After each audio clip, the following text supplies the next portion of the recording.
hearing different background noise. Now, Brian, I'm not sure it's you. Are you hearing any background noise? No, I guess it was still you. I heard the same background noise that I had heard before, where we thought it was just Brian's span, but your audio actually sounded broken up there when you was speaking, Paul. Oh, so I got noise too? Not noise, just broken audio. Your audio is breaking up. No. I've had trouble with some conferencing systems in these headphones, so I may try turning the headphones off and see. In general, it's worse, but I can try it and see if it'll help. Let's see. There's the mute button.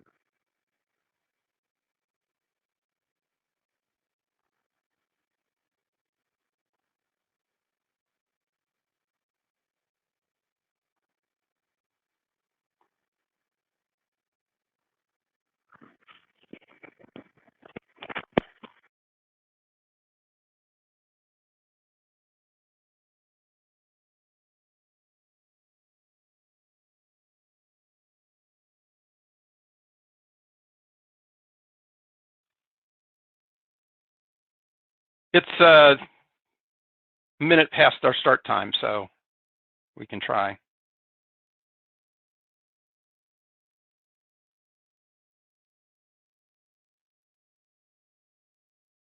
Paul, I see your headphones are off, or your audio isn't coming through. I can't hear you.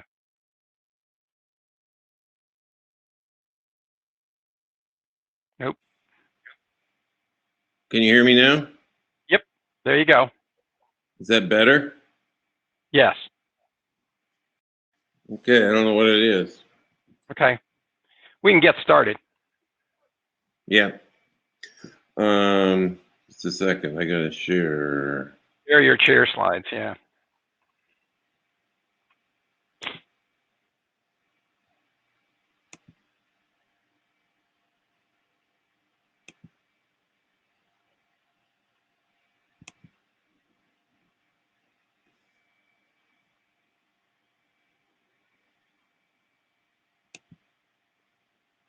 Okay, can you see the slides? Yep. Okay. I think most everybody here has been to a meeting, an IETF meeting before. If you haven't ever read the note well, you better read it. It has to do with how you participate, all kind of legal crap. We won't go into any more than that. Yeah. Welcome to where are we, Brian? Singapore? Yeah. Now we're in Bangkok. Oh, Bangkok. Okay. Yeah. Hope you're enjoying the weather here. Yes.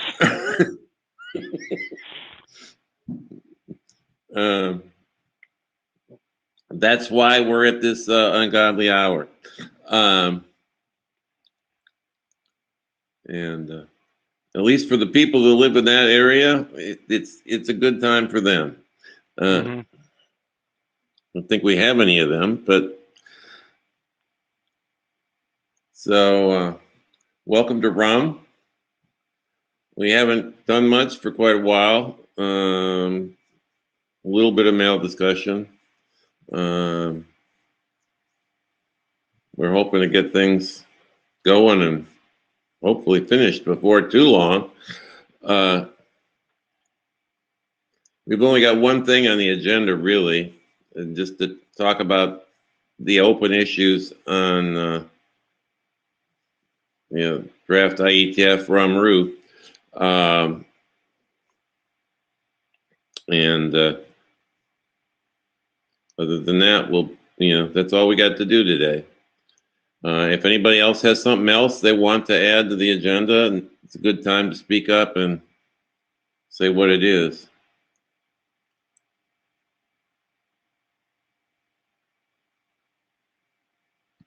Go ahead, Eugene. one of the things that's the open issue is obviously what we've been talking about in the email thread, right? The securing Yes. of files. Okay, Yes. thank you.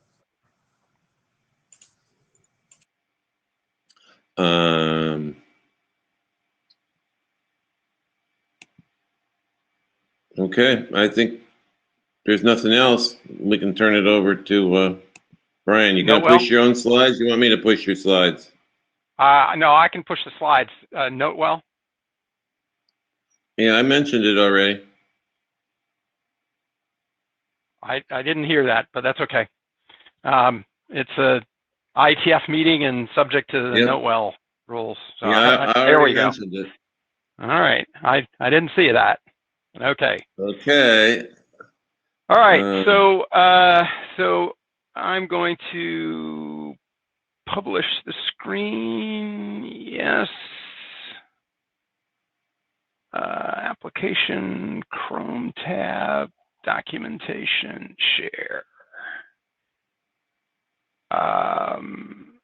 Let's see, there. Okay, so these are the two open issues that I believe we have. One is the provider control over authorized apps, and the other is the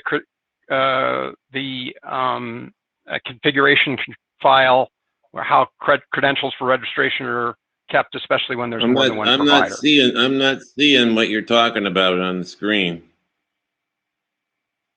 You don't have a slide that says two known open issues? Let me look at what's going on. No, I see a slide that says latest results. Okay. Weird. You've shared the Medico documentation. Yeah, this should be, well, all right, let's try it. It should be here. All right, let's try it. Hang on one second. Go back to this. Stop sharing, publish screen. Yes. Chrome tab.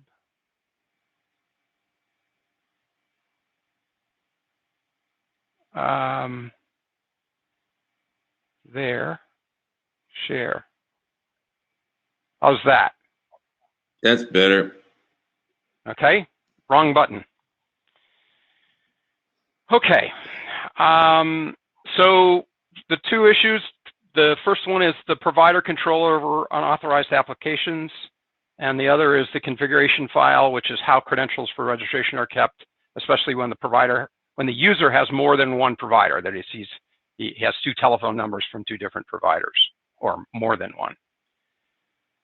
So, starting with the first one, providers want to control over what apps get access to their infrastructure, reasonable request. In closed systems, the easy example is iOS. The way they do that is they sign code, and the system that loads programs only allows signed code to load.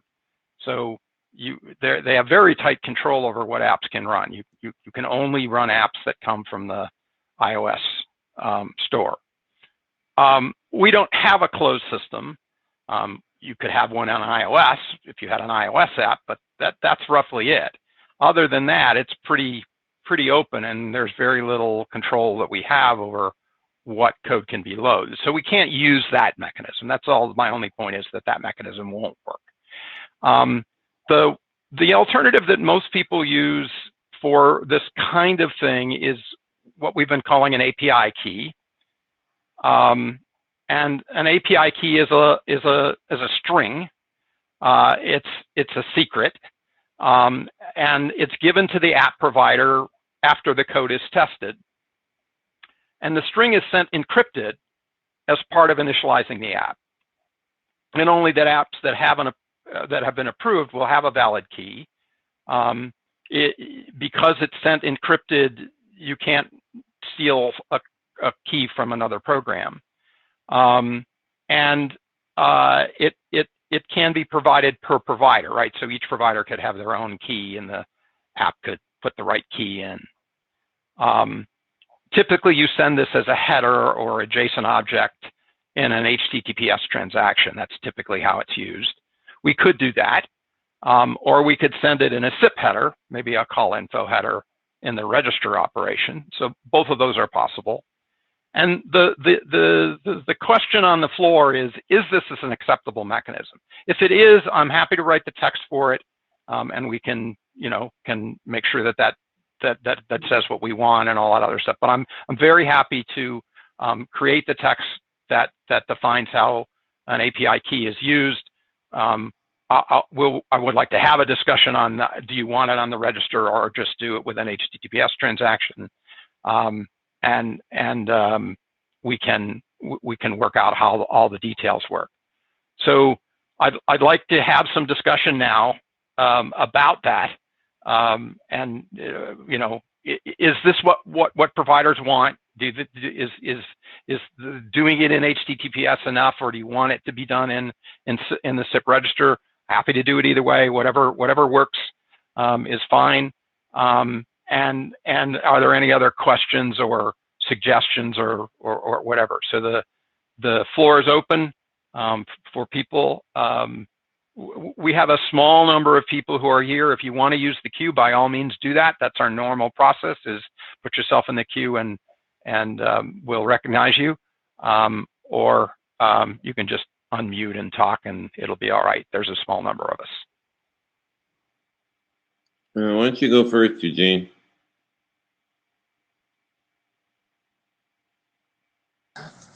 I personally feel that using it outside of SIP would be a good option as an HTTPS transaction. Mm-hmm. When we actually do the register and those types of things, of course, we're in SIP, but if it's pre-SIP connection, mm-hmm. maybe just using the HTTPS transaction would be a good option. I'm certainly not expert in the security of things, so maybe I don't understand why putting it in the SIP header would be a better way to go. I'm not sure. It just avoids having to do that HTTPS transaction. That's really the only thing. I actually I prefer to do it with HTTPS only because it's kind of the normal way. You're falling down a hole that's been well smoothed out, and so if you ask me what I think we want to do, I think let's just do it with an HTTPS transaction that happens before the register. It's an authorization step that you have to do. Your register will be rejected if you don't do it, I think that's a perfectly reasonable thing to do. That would be my preference. I'd rather not go mess with SIP, but I'm happy to do that if that's what we want. I mean, we have this configuration step. Yeah. That is another place to put it. I mean, if we right. don't, I mean, otherwise, go ahead.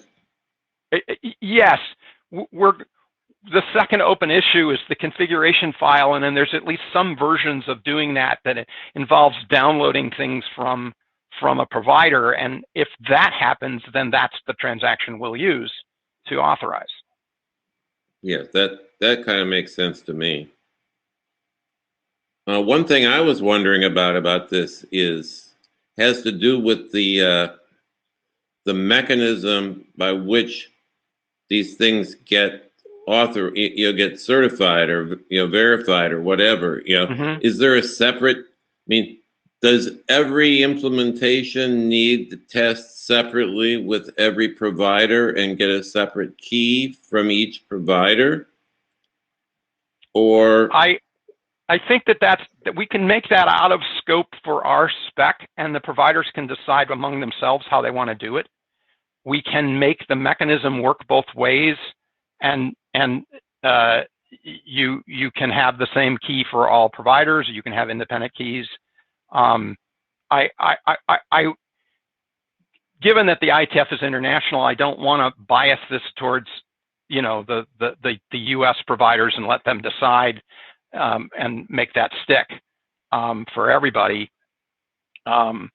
So unless they all think that the right thing to do is once somebody tests and then everybody accepts that as acceptable, I think allowing it to be per provider is probably the way to write the spec. It seems to me at least we need to know the cardinality if the RU has to keep one per provider. Right. Yeah, if it's part of if it's part of the configuration information. I think it's simpler than that. There's already there's already the configuration file, which is common, which is the list of available providers, right? So if you have the list of available providers, then you can have a list of keys associated with each provider and substitute the right one when you go in. So it's pretty easy to make it work per provider. But it's also complex if indeed every app vendor has to get approved by every provider separately.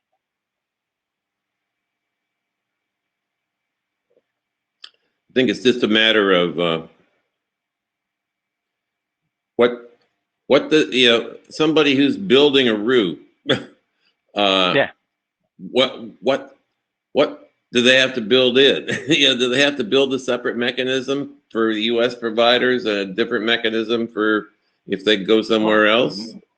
No, I think that the way the spec could be written is that it can be per provider or it can be one, and it basically, if you're in an environment where there's only one, then there'll only be one, and if you're in an environment where there's more than one, there's one per provider, then you'll have to have a configuration of one per provider.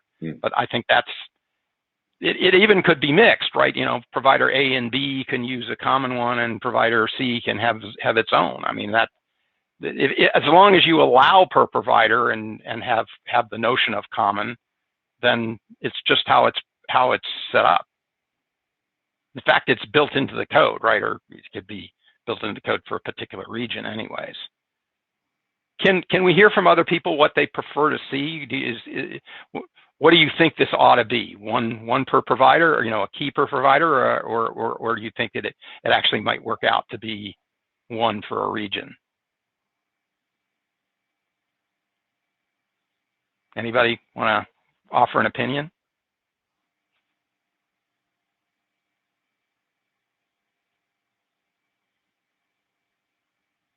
Eugene here.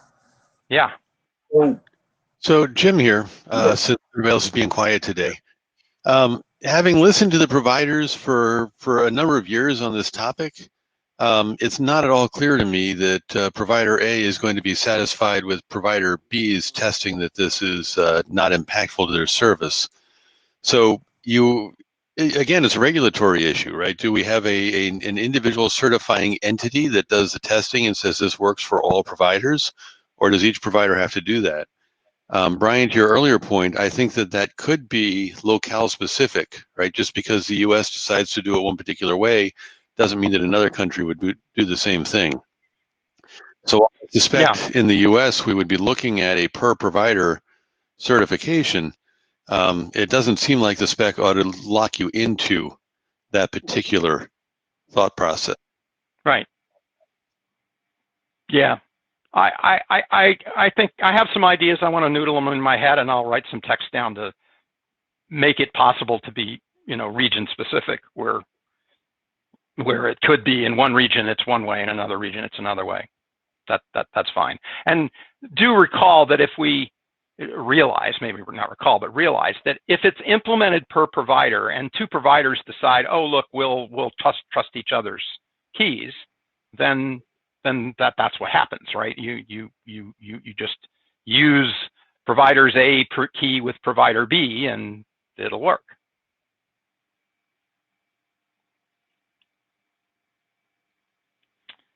Any other comments? I thought I heard someone else try and get in when Jim started. Is there someone else? No, have we looked at the possibility to use existing methods like OAuth or SAML or anything else for this? It seems like we're reinventing a Different solution that's problem. already been created. This Okay. is not a authorize a user issue. This is a authorize a piece of code issue. Yeah, but the piece of code gets a key as well in those. But yeah, we can To the take extent that on the an API key is a key, yeah, I mean that's true. But I've never heard of someone trying to use OAuth to do that. That would involve infrastructure that would be hard to come up with in some regions, right? You're talking about putting up, Could be. I mean, identity there's also, providers. also gets keys in OAuth. I mean, you Right. apply for a key with Facebook to use Facebook. Right. Yeah. I mean, so what? Implementations actually get some sort of key there. Right. So for those of you who are not following this, there's the notion of using something like OAuth, which is a single sign-on mechanism, right? So there would be some sort of identity provider, and again, you could have one per region, or you could have one per provider, and then well, I guess it'd have to be one per region in order for that to work, right? So then you get a key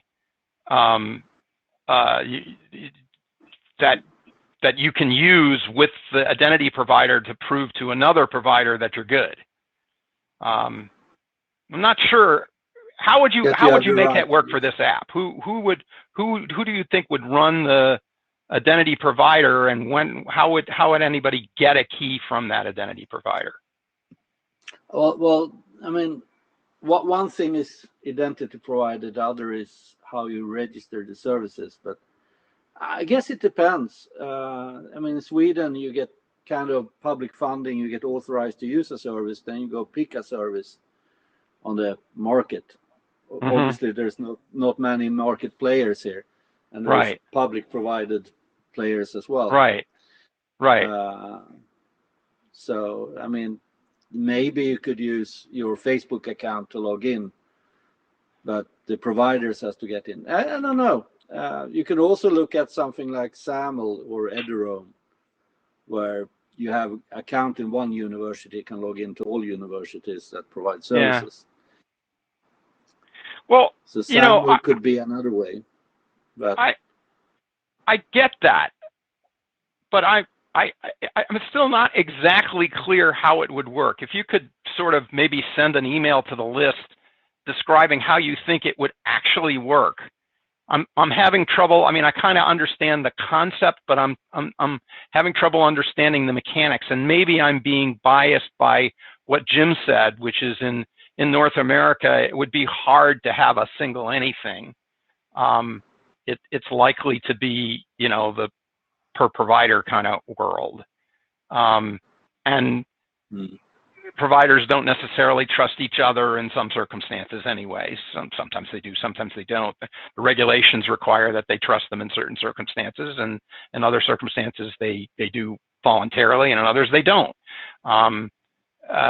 So I'm not sure exactly how it would work. I kind of see the idea, but I don't see it's not clear to me how it would actually work. So if you could kind of send an email describing how it would work, I will have a helpful. local brainstorm about that and see if I come up with something useful. All right. It's an interesting alternative.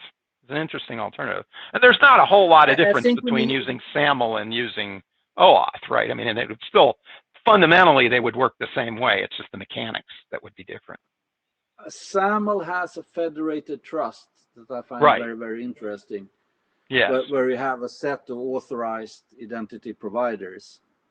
Yeah. So Well, that could be the state or a couple of states or something. So send a message to the list so we can think about it.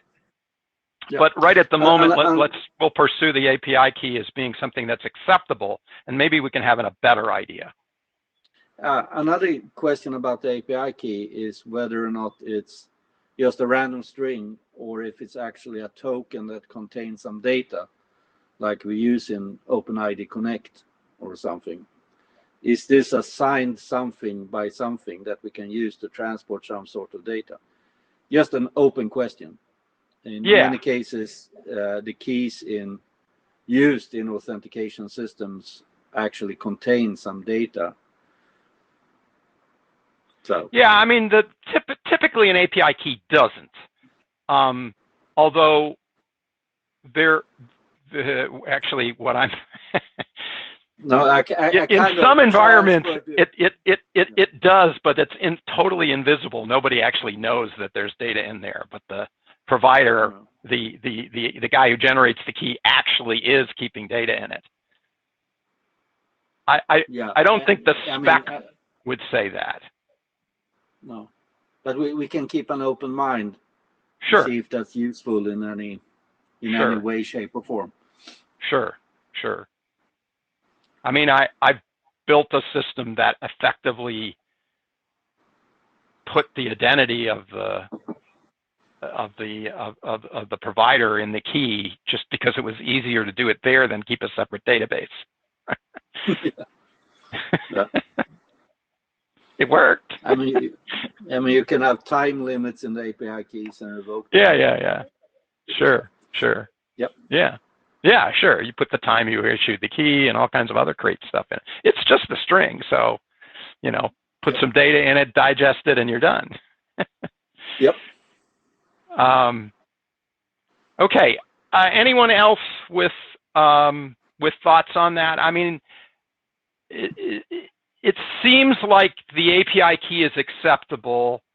Ali is talking about a possible alternative, so we'll let him see if he can write down how it would work and look at it as an alternative. But I'm hearing that API key will be okay. Is that true? Is there anyone who doesn't think that it would be acceptable to use an API key as the solution to this problem? Jim wants to talk. Go ahead, Jim. Jim here, very quickly. Ali, you mentioned perhaps using your Facebook ID as a common mechanism for this, because then you already have the centralized infrastructure. But the Facebook ID is attached to the user, not to the device. Something to keep in mind as you write something up here is that it really does need to be tied to the device. So I just wanted to point that out. Either I'm missing something or that doesn't quite work. Yeah. No, I guess I missed that. But the device, you want to authenticate the implementation, not the actual hardware. Correct. Okay. Well, software, but yes. It may be a device, or it may just be a software app on a standard device. Correct. Yeah, but we're not looking for the MAC address. We're looking for a certain release of a certain software. Correct. That's exactly it. It's a certain release of a certain software. That's correct. Yep. All right. Anyone else? So, go ahead, James. James wants. Hi, sorry, can you hear me? Yeah. Yep. I just had an RFC that sprung to mind. I don't know that OAuth is the way we would want to go. I noticed there's a best practice RFC 8252 on OAuth for native apps. I just hadn't seen those mentioned, and I just wonder it might help us clear up the nomenclature around different types of keys and that kind of thing. Sure. I think OAuth. Let Ali. Go ahead. OAuth is a potential candidate for the basic authentication for the user. I don't know so much for the device. Well, I mean, Ali wants to propose it for the device, so we'll figure out if you can come up with a mechanism that'll work. Any other thoughts? Okay, so we're gonna summarizing here. I just a reminder IETF process, right? We don't make decisions at meetings. We make tentative decisions and we confirm them on the list. So even if we decided full start that we're going to do the API key, we would still have to go back to the list and ask people their thoughts on it. So that's just our process. What I'm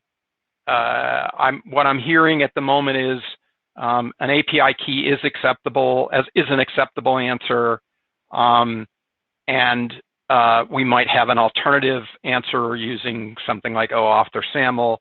Ollie is going to go and write up how he thinks that might work, and we'll consider it. We'll do that on the list. I'll start writing text for API key once we make the decision on the list on if Ollie's idea has merit.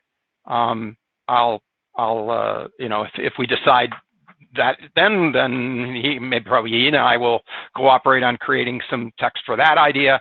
And otherwise, there'll be the next version will have either the API key or if this OAuth SAML idea works out, we'll have that. So that's what I'm hearing I'm going to do as author. And so that and it's good from my point of view. This is good. We have at least a solution, and we might have two.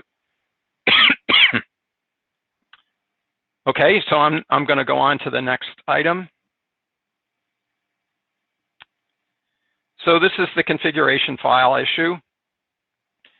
The way the current text works, it's a local file with sections for each provider, single file, sections for each provider.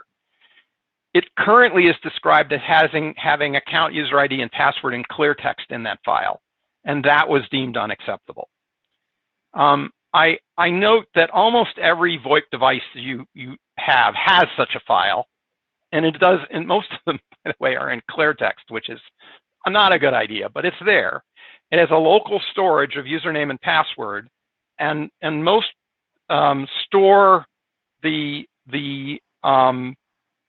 more than one provider, you know, multi-line phone, right? So you can have all the configuration information for each of your lines on your VoIP phone in that local storage, and that's what we're replicating. That you know what a VoIP phone does. You can configure each line with, you know, where the proxy server is and what your username and password is and what your telephone number is and all the other good things that are provisionable in that configuration file. Your turn servers, all of those are in that piece of configuration. It might be a little piece of flash as opposed to a disk drive, but that is what this mechanism is supposed to replicate. So we've had lots of ideas that have been tossed around on the list, including using OpenID or SAML as a way of authenticating users and then getting configuration out of that. Or we've talked about having a local login, so the app would have a username and password that the user would put in that would unlock the configuration file. And so a lot of these ideas have been thrown around, and I'm hoping that we can have a good discussion now on what we want to do, and hopefully we'll come up with at least a tentative answer, or more than, you know, at least one answer that we can start writing text on. So again, the floor is open on ideas for how we handle this configuration file. Can we start with agreeing that the implementations that we have in SIP and had for over 10 years is embarrassing in the year of 2020, and we shouldn't use them as a starting point at all?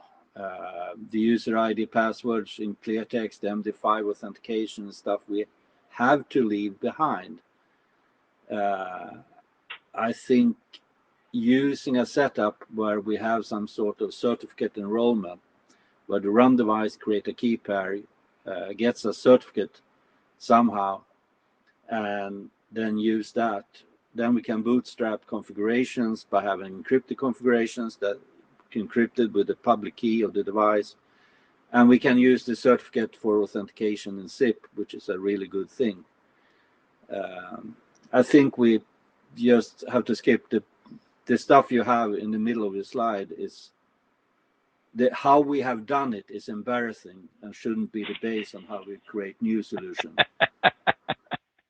Well, I personally am with you, Ali, but a lot of people have a lot of code that uses all that stuff, and they're sometimes reluctant to replace it with something more modern. But if it were up to me, I would do that. Does everybody understand what Ali is talking about here? We added the ability to use OpenID, with real certificates instead of username password, instead of digest, and he's advocating using that. Well, OpenID is one part of the puzzle, but somehow setting up a device certificate and the renewal of that, regular renewal of that certificate, I think is an important part of the puzzle. How you get that certificate is an interesting prospect, but since we have an HTTPS transaction in the beginning, we can do a lot of things, assuming we have a user interface that hangs on. Okay, but in a standards-based environment, let's say that we did that we had an HTTP transaction, so we've got a certificate, we've done some local authentication using that certificate to create the HTTPS transaction. We've created a TLS session using that certificate, mutual auth.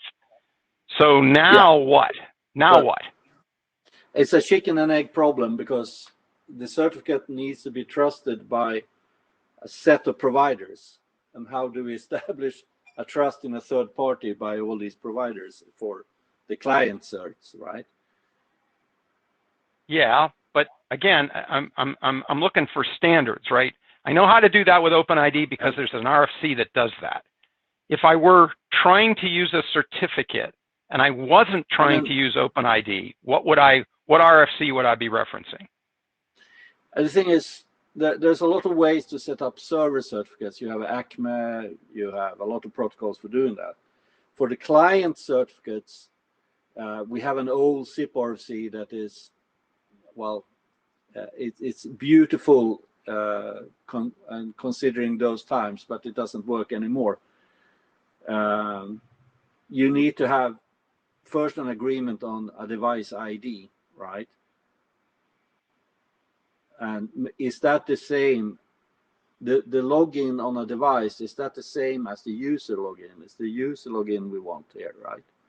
Right. It's register, right? Right. Yeah. What are we using to protect the register? And there are a lot of, you can take OAuth and start with an OAuth or SAML login that ends up in a certificate. I did that 15 years ago in the university environment. So we had a SAML login where you say, oh, I'm from this university, and I got my certificate after that, and used the client certificate to get the provisioning for my special version of Bria softphone, and then use the client cert to bootstrap it all.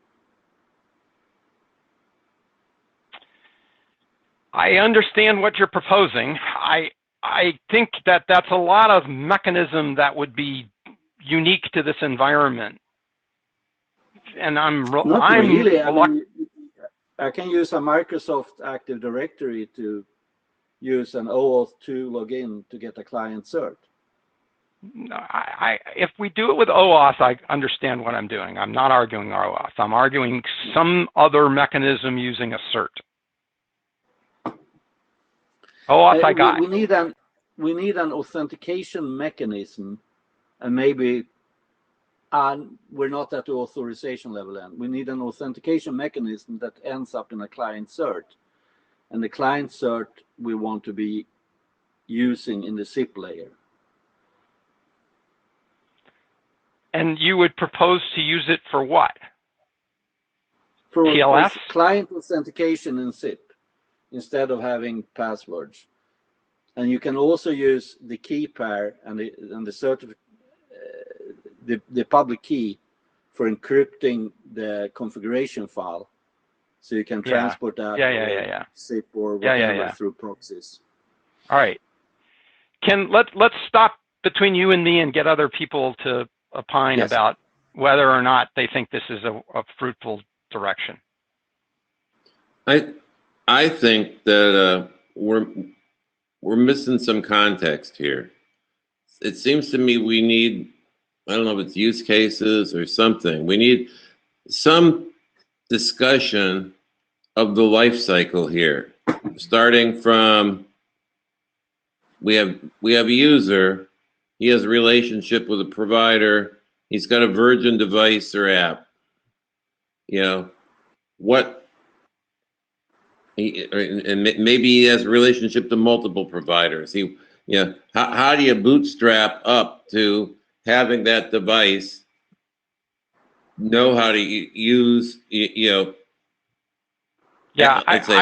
bootstrap up until it's registered to all the providers that he wants it to, and then how does it stay that way over the long term, including cases where the provider, where there's some sort of compromise of keys and things need to be revoked and reset. And there's an issue there, because if somebody's using this as a lifeline and the key's revoked in the middle of the night, you don't want it so that incoming calls can't happen. Right. We would have to work all of that out in order to do this. I think that there are reasonable solutions for all of that, but I agree that we would have to, there'd be a bunch of text to deal with this. And Ollie has made this problem bigger, right? This slide talks about the configuration file, and he's talking about more than just the configuration file. He's talking about basic authentication for SIP. I shouldn't have used the word basic.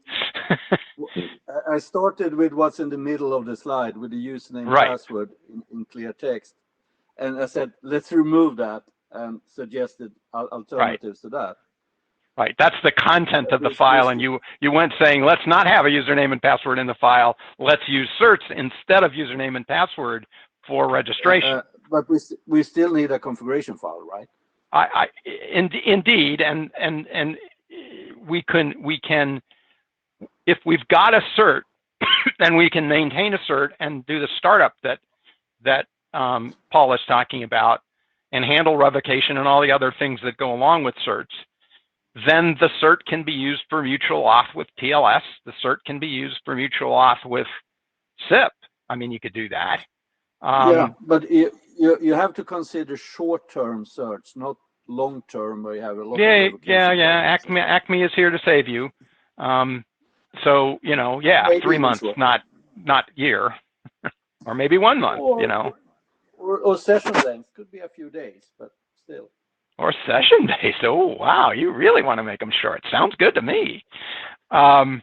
Sure.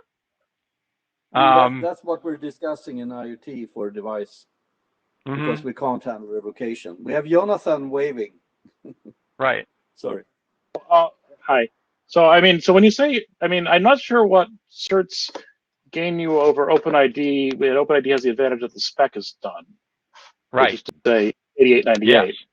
That's what I keep. That's what I was saying. No. I want to use the cert in the SIP layer. I want the result of the authentication to result in something I can use in SIP. Well, that's what 8898 does. 8898 does OpenID and SIP, and so I'm not sure what the advantage of a cert is over OpenID an OpenID token. Yeah, we have that document, but it's needs to be discussed because that I put in a requirement of an encrypted token, and there's not many implementations of that, and that's why I'm hesitant to. Yeah, I feel like the advantage in this context of specs that are done and might actually be implemented by somebody in a context that in a non-RUM context is a great advantage. Yeah, client certificates in SIP is something we had for a long time, at least in Camelio, that I'm using quite a lot. The OpenID stuff is still waiting for a lot of implementation. Okay, so there's this proposal to widen this whole thing out and use certs for everything. That's a change to how registration would work. It's a change to how, the whole SIP authentication process works. Is that something that we can consider? Is that reasonable to think about putting into this spec? This is like Eugene and James and Jim and those kind of guys that are in this world. Are you saying hell no, or are you saying possible? Well, they're thinking about it. The one thing about like using the client cert is that I think it only makes it as far as the front end proxy for the server. It doesn't necessarily make it all the way to the registrar. Well, this is kind of what Jonathan was getting to, and Ali is saying, yeah, but we've been doing this for years. So, I mean, it's doable, but as Jonathan says, there's not a lot of RFC coverage for it. Yeah. So I'm still trying to figure out whether I should say that's great, Ali, but nobody else wants to do it or not.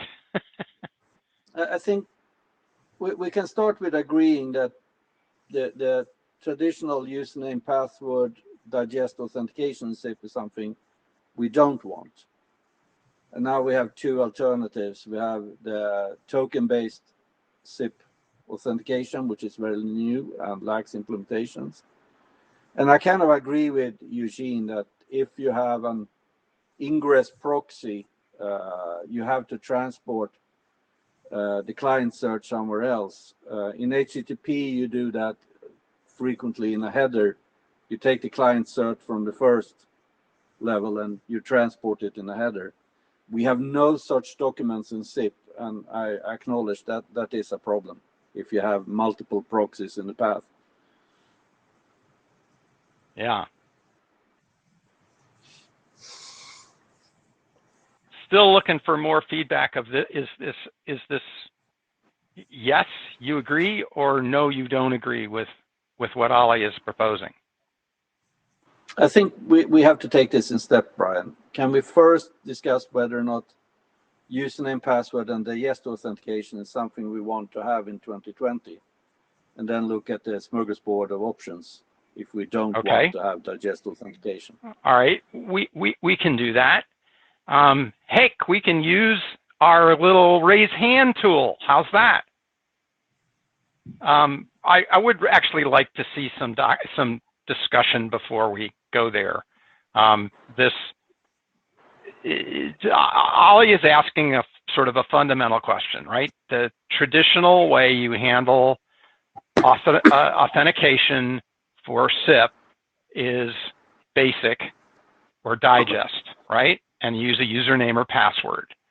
And he's It's saying just digest. We don't allow basic. Digest. Sorry, don't allow. Sorry, I said the wrong thing. Digest. So he's saying don't do that. Do something involving certs or OAuth tokens. So he wants to make that the first question. Is that a reasonable thing to do, as he says, in 2020? We're writing a spec in 2020. Is it reasonable to say, no, we're not going to use digest. We're going to use something based on certs or OAuth tokens for SIP? This is a SIP question, not a configuration file question.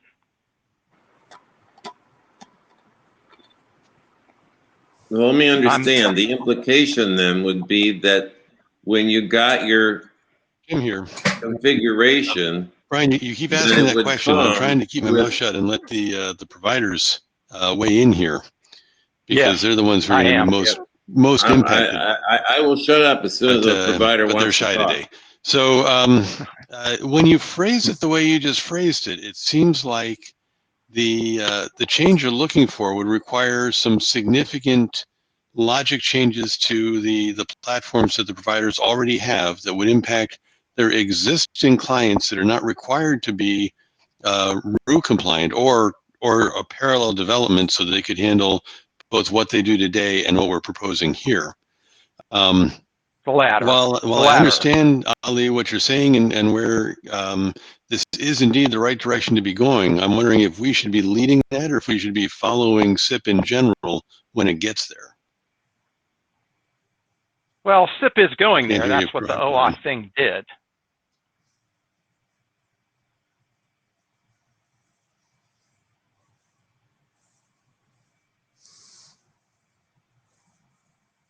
We lost your audio, Brian. SIP is going there. I mean, we are trying to leave MD5 behind by implementing SHA 256 and 512 authentication. It's still not a good solution to have username and secrets in clear text and configuration files. Clear text has never been a good option. And we have severe security problems with those solutions because of the possibility of downgrade attacks. We have no document yet on how to migrate from MD5 in existing installations to a stronger one. And if you still have to do a migration, it's better to take the leap into 2020 and do another kind of authentication. And there's a lot of things happen in this token-based authentication area. There's a new working group in IETF that kind of works with, I think it's GNAP, that works on the successor or an alternative to OAuth 2.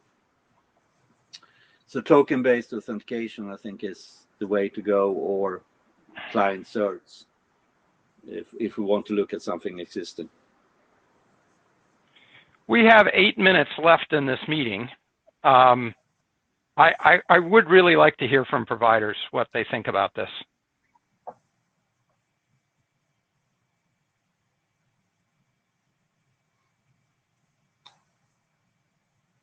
No one's willing to say anything.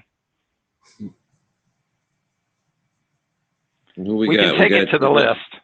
We got Eugene and we got James. Yeah. We can take it to the list. We're running out of time to do anything else anyways. So what if the configuration file supported both user ID, password, and OAuth tokens? We could do that. That's all possible. And a slightly different topic. I was still confused here. I mean, you described this as a single configuration files. Are you imagining this is something that the end user populates?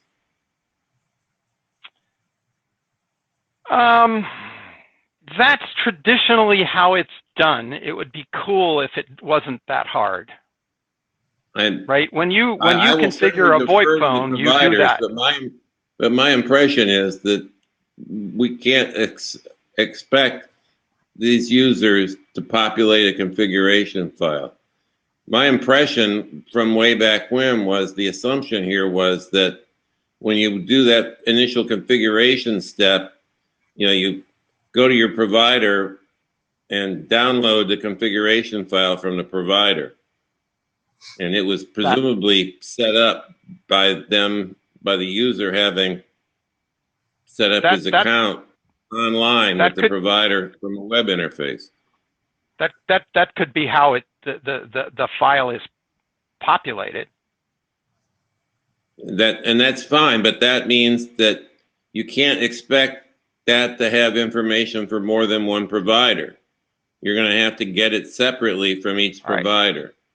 So suppose you had a local file that had everything you want, pretty much along the lines of what the current text says, and there was a mechanism that downloaded the content of each of the provider sections from the provider. At that point, it's just encoding, whether you talk about that as one file or multiple files. It's Well, it's the difference between neither whether here you nor load it. there. Well, it's do you download it every time you turn your machine on, or do you download it once?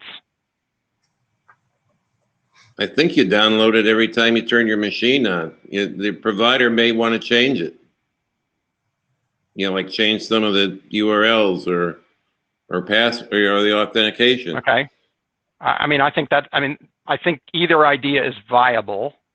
It could be easy to, push the button that says download it again. Yeah, all of that's possible. As I've been reading through it, I kind of have envisioned that this would be downloaded once, but because it's downloading data that's relevant to the specific provider, it's only going to contain the data for that provider, and therefore he gets it from that provider's website. Yeah.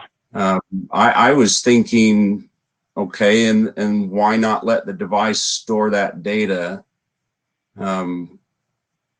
if it needs to be updated? It would need to have another mechanism for updating that kind of data, but perhaps that's through talking with the provider thereafter, right? Well, it could. No, the thing that says once could get triggered by some manual action, right? So you could have a user interface that says do it again. Yeah, reset. Yeah. I think we need some automation here. We could possibly just define a well-known URL like .wellknown/ru, where you get the basic information from each provider based on their domain name. So we have a list of domain names that we update regularly, which we have that automatically. And then we discover through the well-known URL the specific configuration data for that provider. Having the user press a button to download configuration files seems very old-fashioned. Yeah, we can automate that more. I think once there is something of once a day, once a month, once a day, and once every time you log in. It seems to me that the simple way is that a revocation and reconfig is triggered by the attempt to register with the registrar failing with a bad password or something. We're in the weeds. We can work out how this works. Happens, but it's automated. Then you fetch a new configuration and try again. Yeah. Okay. I think we can get there. I think that's not there. There are many ways to solve that problem. I think that people who are saying, look, this should not take manual action, computers can figure this out, I think you're probably right.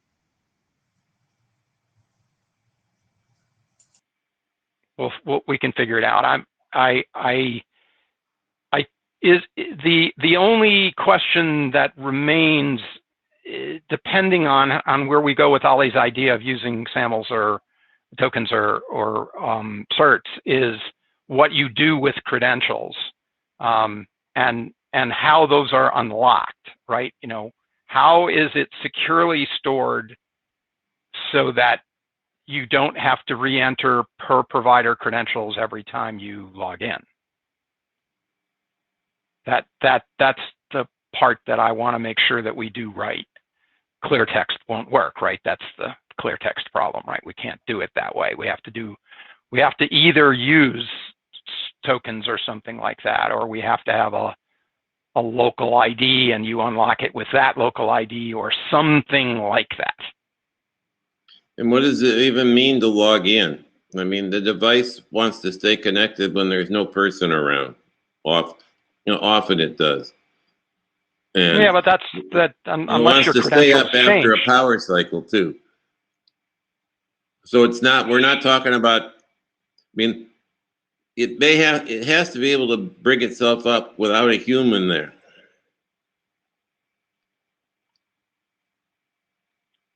there's, I understand, and just what's the limit there? I mean, there are mechanisms that we can use to do that. I think that's a solvable problem. I understand, but I understand your point. You can't think of it as being a kind of regular app where if you, as you say, power boot, if it, power failed and it came back up again, incoming calls have to work. You can't wait for the user to show up, log in for incoming calls to work. You're correct. That would not be acceptable.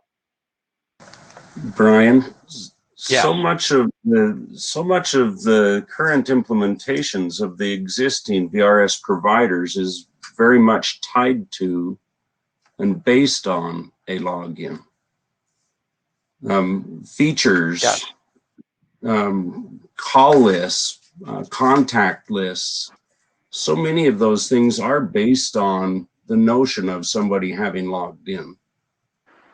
Sure, but we're all agreeing that that's going to happen. It's a question whether you do it with username and password, or you do it with a SAML token, or you do it with an OAuth token, or you do it with a cert.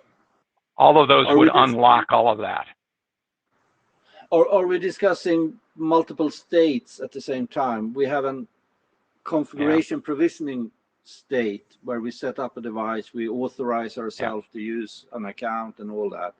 And that's one thing. And then we bootstrap kind of a running state where we have to answer incoming calls, and that's another thing. I think we have to separate these in order to clear. The running state involves SIP and answering calls, and we have to have a persistent authentication for that. Okay.